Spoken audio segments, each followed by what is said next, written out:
Hi friends, welcome back to Sushma ಕುಟುಂಬ YouTube channel. ಇದು ಗುರುವಾರದ mini blog ಆಗಿದೆ. ನಾನು 8 ಗಂಟೆಯಿಂದನೇ ಬ್ಲಾಗ್ನ ಸ್ಟಾರ್ಟ್ ಮಾಡ್ತಾ ಇದ್ದೀನಿ.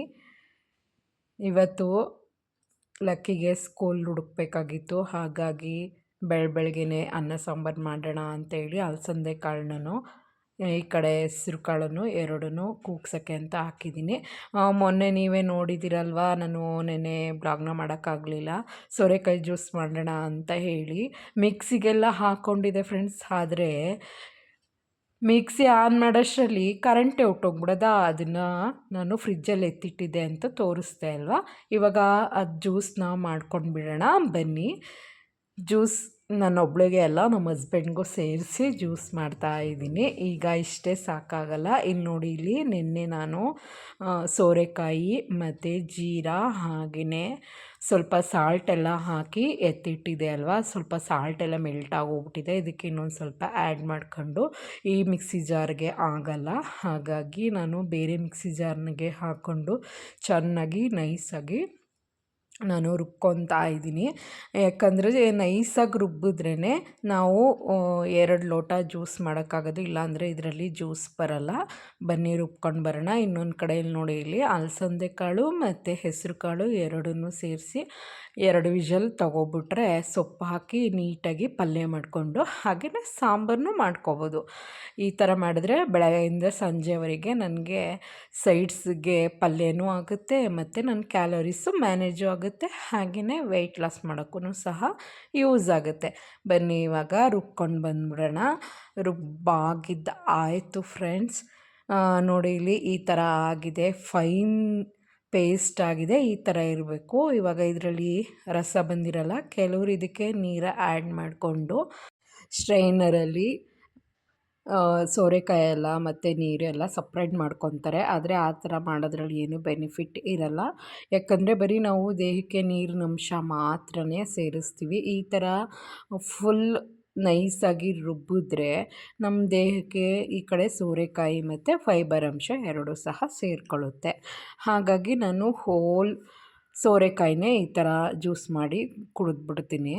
ಇದು ಮುಂಚೆ ಟ್ರೈ ಮಾಡ್ತಿದ್ದೆ, ಇವಾಗ ಮಾಡ್ತಿಲ್ಲ, ಸ್ವಲ್ಪ ಕೆಲಸದ ಒತ್ತಡದಿಂದ. ಈ ಕಡೆ ಅಲಸಂದೆ ಕಾಳು ಸಹ ವಿಷಲ್ ಬಂತು, ಅದಕ್ಕೆ ಸೊಪ್ಪು ಹಾಕಿ ನೀಟಾಗಿ ತುಂಬಿಡೋಣ ಅಂತ ಹೇಳಿ ಸೊಪ್ಪೆಲ್ಲ ತೊಳ್ಕೊಂಬಂದು ಕುಯ್ಕೊಂಡಿಟ್ಕೊಂಡೆ. ಮತ್ತು ಪಲ್ಯಕ್ಕೆ ಕಾಯಿ ಬೇಕಲ್ವ, ಕಾಯಿ ಹೊಡಿತಿದ್ದಿದ್ದು ಸೌಂಡ್ ಕೇಳಿಬಿಟ್ಟು ನನ್ನ ಮಗಳಮ್ಮ ಎಳ್ನೀರು ಅಂತ ಬಂದಳು. ಹಾಗಾಗಿ ಅವಳಿಗೊಂದು ಸ್ವಲ್ಪ ಎಳ್ನೀರು ಕೊಟ್ಟೆ, ನಾನೊಂದು ಸ್ವಲ್ಪ ಎಳ್ನೀರು ಕುಡಿದೆ. ಇನ್ನು ನೆಕ್ಸ್ಟು ಕಾಯಿನ ತುರಿಬೇಕು. ಅಷ್ಟರಲ್ಲಿ ಸೊಪ್ಪಿನ ಪಲ್ಯ ಮಾಡೋಕ್ಕೆ ಈರುಳ್ಳಿನೂ ಕಟ್ ಮಾಡ್ಕೊಂಡು ಬಿಡೋಣ ವಿಷಲ್ ಹೋಗೋಷ್ಟರಲ್ಲಿ ಅಂತ ಹೇಳಿ ಈ ಸೈಡಲ್ಲಿ ಈರುಳ್ಳಿನೂ ಸಹ ಕಟ್ ಮಾಡಿ ಇಟ್ಕೊಂಡೆ.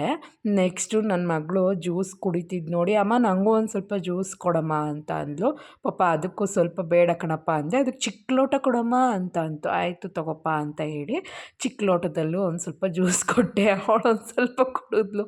ಕುಡ್ದಾದ್ಮೇಲೆ ಕೊಟ್ಬಿಟ್ಲು ಫ್ರೆಂಡ್ ನನಗೇನೆ. ಇವಾಗ ಒಂದು ಕಡೆ ವಿಷಲ್ ಹೋಯ್ತು. ಬನ್ನಿ ಇದಕ್ಕೆ ಸೊಪ್ಪು ಹಾಕ್ಕೊಂಡ್ಬಿಡೋಣ. ಏನಂದರೆ ಕೆಲವರು ಸೊಪ್ಪನ್ನು ಸೇರಿಸಿ ಒಂದು ವಿಷಲ್ ಬರ್ಸ್ಕೊಬಿಡ್ತಾರೆ. ಆದರೆ ಆ ಥರ ಬರ್ಸ್ಕೊಂಡ್ರೆ ಸೊಪ್ಪೆಲ್ಲ ಅಷ್ಟು ಪಲ್ಯ ಮಾಡೋಕ್ಕೆ ಚೆನ್ನಾಗಿರಲ್ಲ.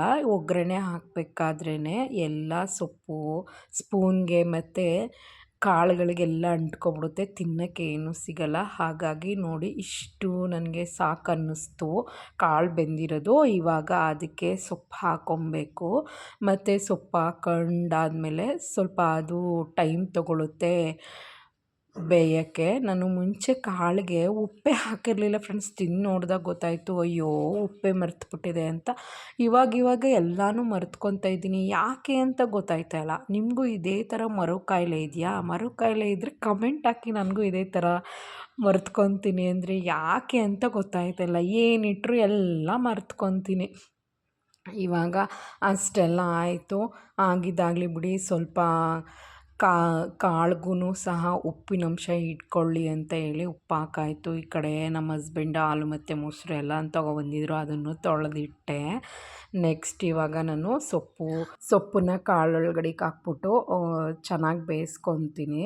ಸೊಪ್ಪು ಕಾಳು ಚೆನ್ನಾಗಿ ಬೆಂದಮೇಲೆ ನಾನು ಅದಕ್ಕೆ ಡಿವೈಡ್ ಮಾಡಿಕೊಂಡು ಮತ್ತು ಕಾಳನ್ನ ಎಲ್ಲ ಚೆನ್ನಾಗಿ ಒಗ್ಗರಣೆ ಮಾಡಬೇಕಲ್ವ, ಹಾಗಾಗಿ ಬೇಯಿಸ್ಕೊಬೇಕು. ಇವಾಗ ಎಲ್ಲ ಬೆಂದಿದ್ದಾಯಿತು. ಈಗ ಸಾಂಬಾರಿಗೆ ಸ್ವಲ್ಪ ಕಾಳನ್ನ ಎತ್ತಿಟ್ಕೊತಾ ಇದ್ದೀನಿ ಫ್ರೆಂಡ್ಸ್. ಮೊದಲೇ ಉಪ್ಸಾರು ಖಾರ ಇತ್ತು, ನಾವು ಜಾಸ್ತಿ ಯಾರೂ ಖಾರ ತಿನ್ನಲ್ಲ, ಹಾಗಾಗಿ ಈ ಕಾಳು ತೊಗೊಂಡಿದ್ದೀನಲ್ಲ ಸೊಪ್ಪು ಕಾಳು ಬೆಂದಿರೋದಕ್ಕೆ, ಇದಕ್ಕೆ ಸ್ವಲ್ಪ ನಾನು 2 ಸ್ಪೂನಷ್ಟು ಜೀರಿಗೆ ಹಾಕ್ಕೊತಾ ಇದ್ದೀನಿ. ಒಂದು ಸ್ವಲ್ಪ ಜೀರಿಗೆ ಜಾಸ್ತಿ ಯೂಸ್ ಮಾಡ್ತೀನಿ, ಹೆಲ್ತ್ಗೆ ಒಳ್ಳೆಯದು ಅಂತ ಹೇಳಿ.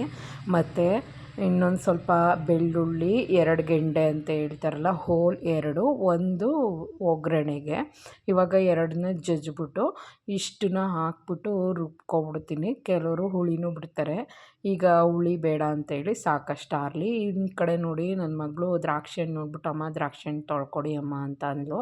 ಹಾಗಾಗಿ ಈ ದ್ರಾಕ್ಷಿಗೆ ಸ್ವಲ್ಪ ಉಪ್ಪು ಹಾಕ್ಬಿಟ್ಟು ನೀರು ಹಾಕ್ಬಿಟ್ಟು ನೆನ್ಸೋಕ್ಕಿಡ್ತೀನಿ. ಸ್ವಲ್ಪ ಆಮೇಲೆ ಕೊಡ್ತೀನಿ ಕಣಪ್ಪ, ಒಂದು 10 ನಿಮಿಷ ಆದಮೇಲೆ ತಿನ್ನು ಅಂತ ಹೇಳಿದೆ. ನೋಡಿ ಇಲ್ಲಿ ಒಂದು 10 ನಿಮಿಷ ಆಯಿತು, ಅವಳಾಗಲೇ ದ್ರಾಕ್ಷಿ ಹಣ್ಣು ತಿನ್ನೋಕೆ ಇಟ್ಕೊಂಡು ನಿಂತಿದ್ದಾಳೆ. ಈಗ ಸೊಪ್ಪು ಕಾಳೆಲ್ಲನೂ ಡಿವೈಡ್ ಮಾಡಿಕೊಂಡು ಅದಕ್ಕೆ ಒಗ್ಗರಣೆ ಹಾಕಿದೆ. ಈಗ ಸಾಂಬಾರು ಮಾಡಿ ಇಟ್ಕೊಬಿಟ್ರೆ ಲಕ್ಕಿ ಸ್ಕೂಲಿಗೆ ಹೋಗೋಕ್ಕೆ ಸರಿ ಹೋಗುತ್ತಲ್ವ, ಹಾಗಾಗಿ ಸಾಂಬಾರನ್ನ ಪಕ್ಕಕ್ಕೆ ಇಟ್ಬಿಟ್ಟು ಈಗ ಸೊಪ್ಪು ಕಾಳು ಒಗ್ಗರಣೆ ಮಾಡ್ಕೊತೀನಿ. ಎಲ್ಲ ಒಗ್ಗರಣೆ ಎಲ್ಲ ಆಯಿತು ಫ್ರೆಂಡ್ಸ್. ನೋಡಿ ಫೈನಲಾಗಿ ಈ ಥರ ಕಾಣಿಸ್ತಿದೆ. ಇದನ್ನು ನಾನು ಆವಾಗಲೇ ಚಪಾತಿ ಮಾಡಿ ಇಟ್ಕೊಂಡಿದ್ದೀನಿ. ಸಾರಿ, ಅದೊಂದು ವೀಡಿಯೋ ಮಾಡೋದು ಮಿಸ್ ಆಗೋಯಿತು. ಹಾಗಾಗಿ ಈ ಕಡೆ ನೋಡಿ ಸೊಪ್ಪು ಸಾಂಬಾರಿಗೆ ಕಾಳೆಲ್ಲ ರುಬ್ಬಿದ್ನಲ್ವ, ಅದು ಎಲ್ಲ ಇಲ್ಲಿ ಈ ಥರ ಒಗ್ಗರಣೆ ಹಾಕಿದ್ದೆ, ಈ ಥರ ಆಗಿದೆ. ಇದಕ್ಕೆ ನೆಕ್ಸ್ಟು ನಾನು ಸಾಂಬಾರನ್ನ ಹುಯ್ತಾ ಇದ್ದೀನಿ. ಫೈನಲಾಗಿ ನೋಡಿ ಇಲ್ಲಿ ಎಷ್ಟು ಹರಡ್ಕೊಂಡಿದ್ದೀನಿ. ಸ್ವಲ್ಪ ಇವಾಗ ಕ್ಲೀನ್ ಮಾಡ್ಕೊಂಡಿದ್ದೀನಿ. ಕ್ಲೀನ್ ಮಾಡಿದ್ದೆಲ್ಲ ಆಯಿತು ಫ್ರೆಂಡ್ಸ್. ಚಪಾತಿನೂ ಹಾಕ್ಕೊಂಡೆ. ಇದಕ್ಕೆ ನಾನು ಸ್ವಲ್ಪ ಸೊಪ್ಪಿನ ಪಲ್ಯನ ಆ್ಯಡ್ ಮಾಡ್ಕೊಂಡಿದ್ದೀನಿ. ಇನ್ನು ಚಪಾತಿ ಸೊಪ್ಪಿನ ಪಲ್ಯ ತಿಂದರೆ ಫ್ರೆಂಡ್ಸ್ ಇವತ್ತಿನ ಡಯಟ್ ಫುಡ್ ಬ್ಲಾಗ್ ಮುಗೀತು. ಇಷ್ಟ ಆಗಿತ್ತು ಇಂದಿನ ವಿಡಿಯೋ. ಸಿಗೋಣ ನೆಕ್ಸ್ಟ್ ಮಿನಿ ಬ್ಲಾಗಲ್ಲಿ. ಏನು ಅನ್ನಿಸ್ತು ನಿಮಗೆ ಈ ವಿಡಿಯೋ ನೋಡಿ ಅನ್ನೋದನ್ನು ಕಾಮೆಂಟ್ ಮಾಡೋದನ್ನು ಮಾತ್ರ ಮರಿಬೇಡಿ. ಹಾಗೆ ಯಾರೆಲ್ಲ ನಮ್ಮ ಚಾನಲ್ಗೆ ಸಬ್ಸ್ಕ್ರೈಬ್ ಮಾಡದೆ ನೋಡ್ತಾ ಇದ್ದೀರಾ ಅವರೆಲ್ಲ ಸಬ್ಸ್ಕ್ರೈಬ್ ಮಾಡ್ಕೊಂಡು ನಮ್ಗೆ ಫುಲ್ ಸಪೋರ್ಟ್ ಮಾಡಿ ಅಂತ ಹೇಳ್ತಾ ನೆಕ್ಸ್ಟ್ ಸಿಗೋಣ ನೆಕ್ಸ್ಟ್ ಮಿನಿ ಬ್ಲಾಗಲ್ಲಿ. ಬಾಯ್.